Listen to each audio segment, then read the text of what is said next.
we are going to write the condition, and based on that condition I'm going to make the decision. That is itself called selection construct. What is rhombus? Why I'm going to use rhombus here? That means suppose if I want to compare any value, that time I'm going to use the rhombus. Two type of conditional looping, that is while looping and do while looping.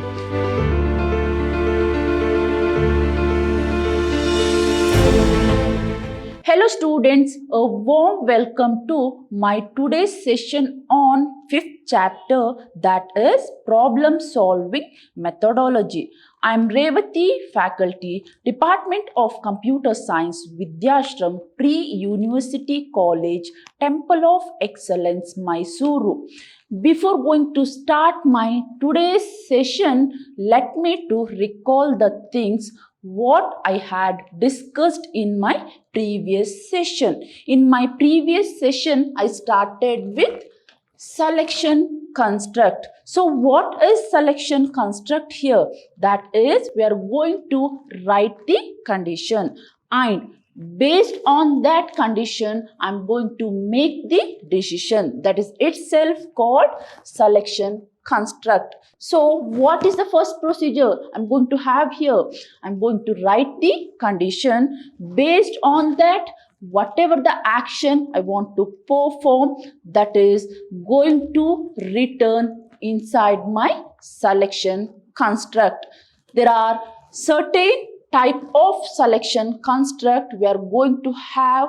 In that, we had discussion regarding what is simple if. That means how I'm going to write the simple if statement.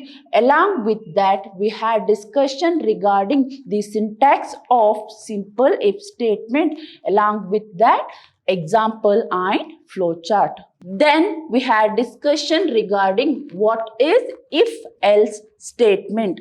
That means we discussed the syntax for if-else statement along with the example and flowchart. Then we had discussion regarding what is if-else if statement.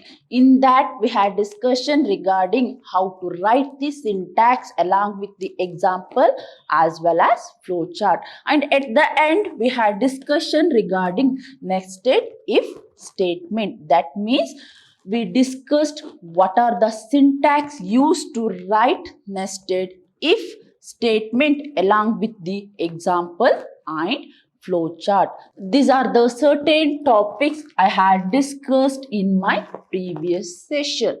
Moving on to today's session, at the beginning, I'm going to explain what is multiple selection construct. So here, selection construct, that is multiple selection construct, is nothing but the switching statement. That means how I'm going to use switch statement in my program, what is the syntax, how to write the flowchart, everything we are going to study under multiple selection construct. Then I'm going to explain iterative constructs or looping. That means what are the different kinds of looping statement we are going to have along with the syntax, example and flowchart. I'm going to explain looping construct. In that, I'm going to have two type of looping, that is conditional looping and unconditional looping. Under conditional looping, we are going to have different types, and under unconditional looping, I'm going to have one looping condition. And along with that, we are going to study how to write while statement in my program and what is the syntax used to write while statement. Along with that, I'm going to have example and flowchart. So these are the topics I'm going to discuss in my today's session. Let's directly moving on to multiple selection constructs or switching statement. So It is selection control mechanism. I repeat, it is mainly used to perform selection. So it is called selection control mechanism. A switch statement allows a variable to test it for equality against a list of values. That means by using if statement, we can able to select the multiple selection. That means inside switch statement, I'm going to have variable and I'm going to test my variable in order to get the equality against a set of values. That means in my switch statement, I'm going to have the variable. Now I'm going to check my variable in order to get list of values. So what is value here? Here value is nothing but the case. So while discussing switch, then I'm going to have case. So it is switch and case. In my switch statement, I'm going to have the variable and I'm going to check that variable in order to list the possible values. So what is value? Here value is nothing but the case and variables being switched on is checked for each switch cases. That means whatever the variable I'm going to have, I'm going to compare that variable with my switch case value.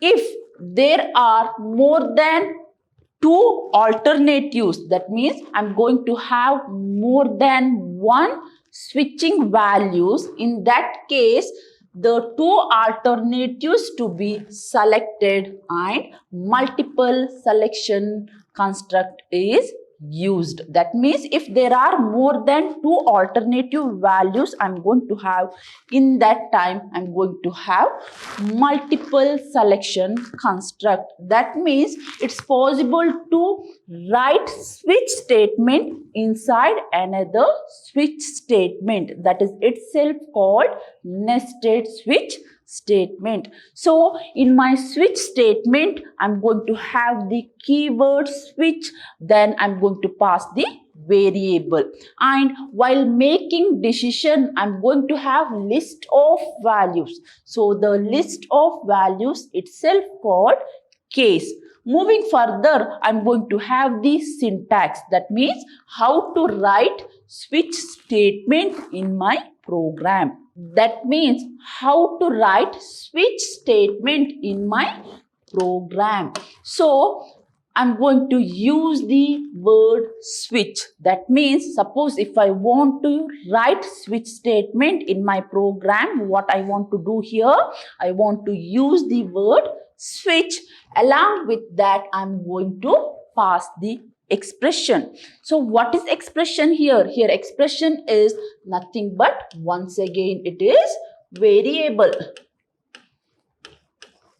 And if this is true, that means this condition is true, then I'm going to have case label 1 and statement 1. If this is not true, then once again break this case. Now I'm going to check my switch statement. If this switch statement is true, then the controls comes to case label 1 and this particular statement is going to execute. That means whatever the value I'm going to have, that value is compared with my case label value. And if this is not true, what's the next step? I'm going to check with my next case value. If this condition, that means if that statement is not true, what's going to happen? I'm going to check with my next case. If that is not true, then I'm going to check with another case statement, and at the end I'm going to have default case. That means here I'm going to write the default statement. So here switch statement, first it's going to check its expression. If that expression is true, then the controls enters into switch statement, that is body of the switch statement, and I'm going to compare with all the cases in order to satisfy my condition, and at the end I'm going to have default case and I'm going to write default statement. During the execution, suppose if I want to exist from the case, what I want to do? I want to break my execution. For that reason, I'm going to use the word break. So for example, think that here I have specified days, and in my case label, I'm going to write Monday. In my next case, it is Tuesday, and in my next case, it is Thursday, and in my next case, it is Wednesday. Like that, it's going to continue. And for example, if I'm going to provide input here, that is Monday. If Monday, if this is true, which statement it is going to execute? That is case 1. After executing case 1, what the switch statement is going to do? It is going to break this statement. That means it is going to come out from this switch statement. And suppose if I have given some other data, that means except 7 days. Suppose if I have given VA, that is our college name, then what is the default message you want to get? That means in the default statement, I'm going to give the message that we have only 7 days in a week. So this is the way our switch statement is going to work. Moving further, I'm going to have the example here. So at the beginning, I'm going to have character. What is character here? It is data type. That means character data type. And what is my variable name? That is grade, and I'm going to have grade value. So what's the value I'm going to have? It is B. Now I'm going to check my condition. So what I'm going to check here? That means I'm going to pass this variable to my switch statement. So switch, this is my expression. So what is expression here? It is B, because grade here holds B value. Then if it is true, that means once this condition is triggered, then the control comes into case 1. So what is case? So here I'm going to write case, and this is my label name. So what is label name here? A. If it is satisfied, then what I want to display? I want to display it is excellent, and I want to break. But what is my grade value here? It is B. So once again, the control comes to case B. What is going to happen? It's going to check B with my expression. So what is the expression here? It is B. B and B both are equal. It's going to display well done, and it's going to come out of this statement. That means it's going to print well done, and it is going to break. So once this condition is satisfied, then it's going to print well done, and it is going to break. So what is break here? That means the control comes out from this switch. That means switch statement. Moving further, I'm going to have the flow chart. So now tell me how I'm going to write the flow chart here. That means whatever the expression I'm going to have, that should be written inside my rhombus. So here, what is rhombus? Why I'm going to use rhombus here? That means suppose if I want to compare any value, that time I'm going to use the rhombus. and I'm going to have list of case labels. So if the label 1 is satisfied, then I'm going to have the statement 1. Else, suppose if my label 2 is satisfied, then I'm going to have statement 2. Suppose if my label 3 is satisfied, then I'm going to have label 3. Or suppose if my label n is satisfied, then I'm going to have statement n.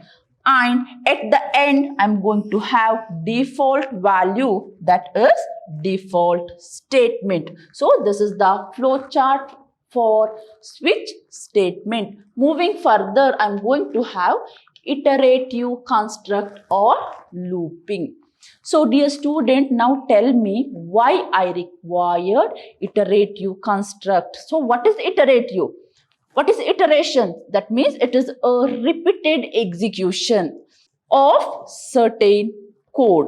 Now tell me how to stop my iteration. To stop my iteration, what I want to do here, I want to specify the condition. So the process of repeated execution. So what is repeated execution? That means I'm going to repeat same line of code again and again. So it is nothing but the process of repeated execution of a sequence of statement until some condition is satisfied is called iteration, or I can also able to use the word looping. So looping means what? I'm going to execute certain set of statement continuously until the condition is satisfied. This type of execution is called iteration or repetition or loop. Iterative statements are also called repetitive statement or looping statement. That means here I can able to use the word iterative, or I can able to use the word repetition, or I can able to use the word looping. So here I'm going to have two different types of iterative statements, that is conditional looping and unconditional looping. Moving further, I'm going to have the conditional looping. So this statement executes a group of instructions repeatedly until some logical condition is satisfied. That means once again, under conditional looping, we are going to execute some set of statement repeatedly until the logical condition is satisfied. That means I'm going to specify certain condition. So until that, what I'm going to do? I'm going to repeat the same statement again and again. The number of repetition will not be known in advance. That means here I don't know where I want to stop. That kind of repetition is called conditional looping. So here I don't know the number of repetition I required in advance. This kind of repetition is called conditional looping, and here we are going to have two types of conditional looping, that is while looping and do while looping. Moving further, I'm going to have unconditional looping. So here at the beginning itself, I know where to stop my statement, how many repetition I required. I know everything related to my code. So this statement executes a group of instruction is repeated for specified number of times. So dear student, here I am directly going to tell execute this much statement this many times. For example, suppose if I want to display hi, then what I will do? I will instruct my program to display hi 5 times. So here I know how many times I want to print hi.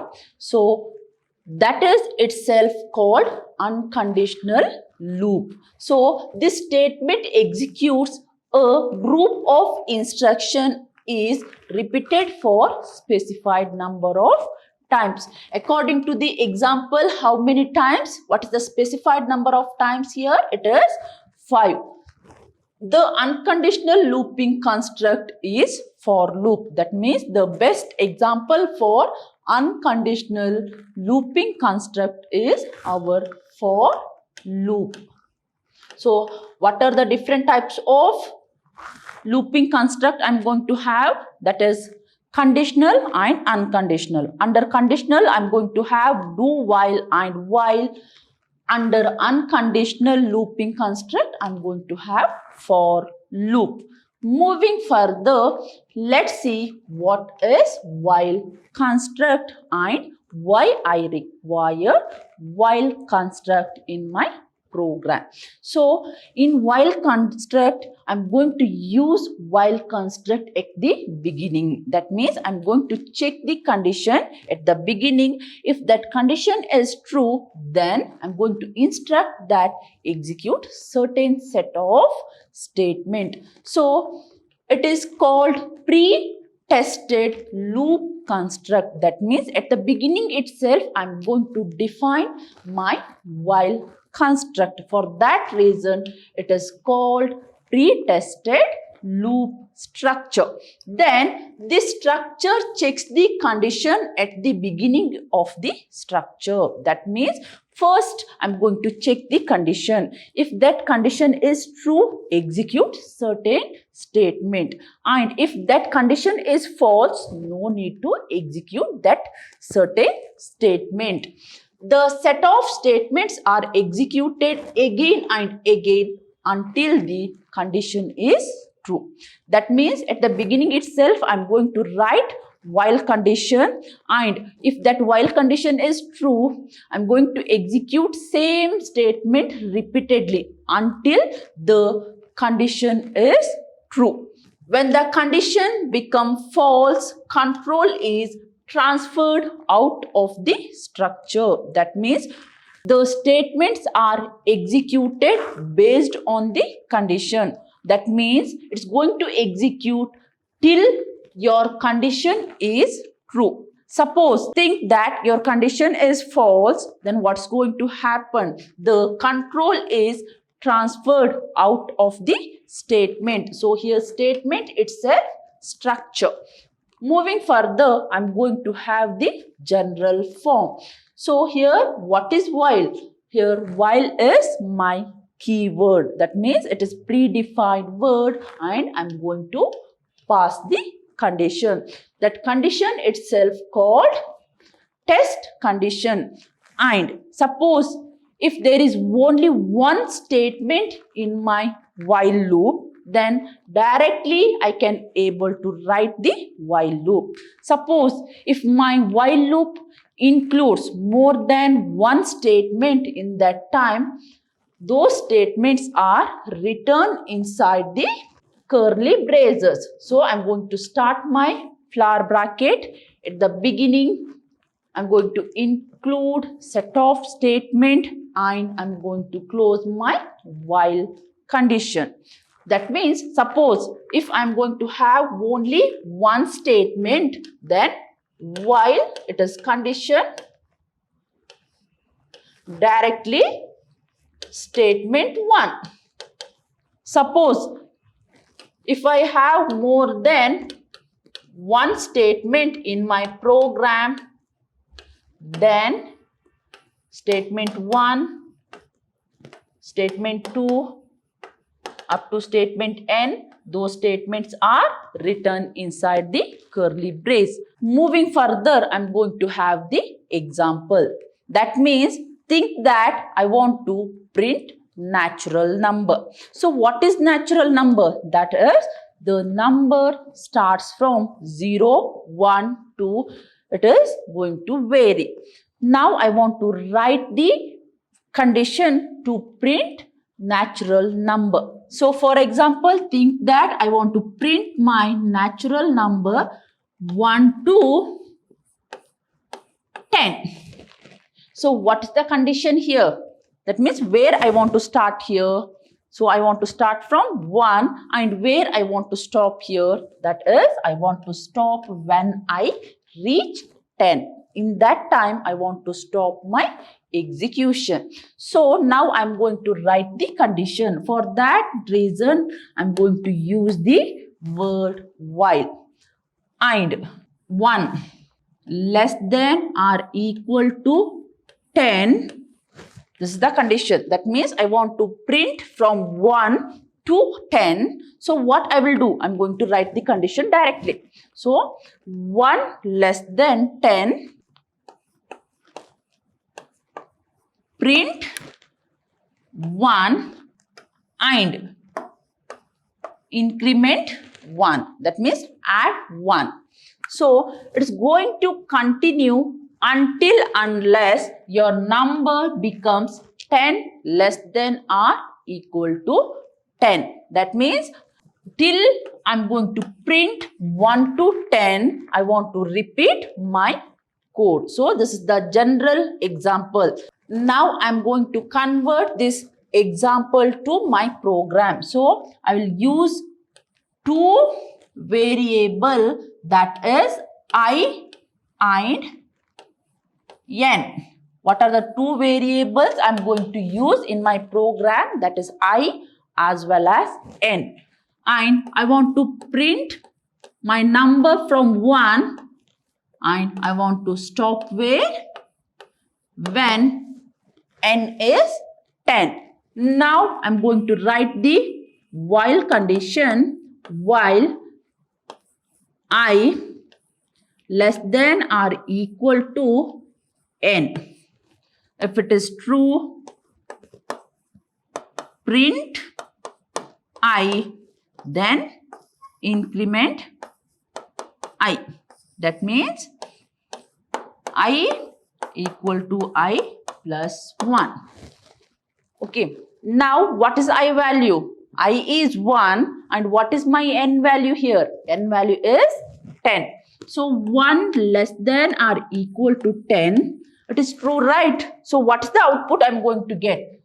At the beginning, I'm going to get 1. Then I is incremented by 1. Now I is true. Now 2 less than 10. It is true. Print 2. I'm going to print 2. Then increment I by 1. It is 3. Now 3 less than or equal to 10. It is true. Print 3. Increment I by 1. It is 4. 4 less than or equal to 10. It is true. Print 4. So it is going to execute until 10. That means when I is 10, 10 less than or equal to 10, it is true. So we are going to get the output 10. And here I is incremented by 1. Now I is 11. 11 less than or equal to 10. It is false. So condition comes out of this structure. This is the way the while loop is going to work. Moving further, I'm going to have the flow chart. That means how to represent while statement in my flow chart. So at the beginning, I'm going to have the condition. That means whatever the condition, I'm going to pass to my while condition. That means while statement. So that is written inside this rhombus. Now I'm going to check the condition. If this condition is true, execute the statement. Then increment the statement. Once again, I'm going to check the condition. If this condition is true, execute the condition. And it's going to execute until this condition gets failed. Once this condition is failed, then what the while loop is going to do? It is going to come out from the structure. So at the beginning, I'm going to have the condition that should be written by using rhombus. Now I'm going to compare the condition, or I'm going to check my condition. If this condition is true, I'm going to execute certain set of statement, and I'm going to repeat this process until this condition get failed. Once this condition is get failed, what's going to happen? That means I'm going to exit or I'm going to come out from the structure. This is the way the while condition or while constructs are going to work. Dear student, this is the way the while construct or while loop is going to execute. So, in my today's session, we studied what is looping construct. Under looping construct, we studied the two different types of looping construct, that is conditional construct and unconditional construct. Now tell me the example for conditional construct, that is while and do while, and for non-conditional construct we are going to have for loop. And in my today's class we studied how to write the while loop. Here while loop is also called pre-testing loop. That means at the beginning itself we are going to check the condition, and if that condition is false, we are not going to execute any statement which is written inside my while looping body. Here if the if condition is false, then no need to execute the statement which is written inside my looping, that is while looping. Here if the specified condition is false, then no need to execute the while loop. Along with that, we had discussion regarding how to write the while loop, that is syntax for writing while loop along with example. So dear student, at the beginning we are going to have the while condition, and if that condition is false, then no need to execute the while condition. Then we discussed how to write the while condition along with the example and flow chart. So dear students, let's meet in my next session with some more information about problem solving methodology. Until then, keep watching and keep learning. Thank you.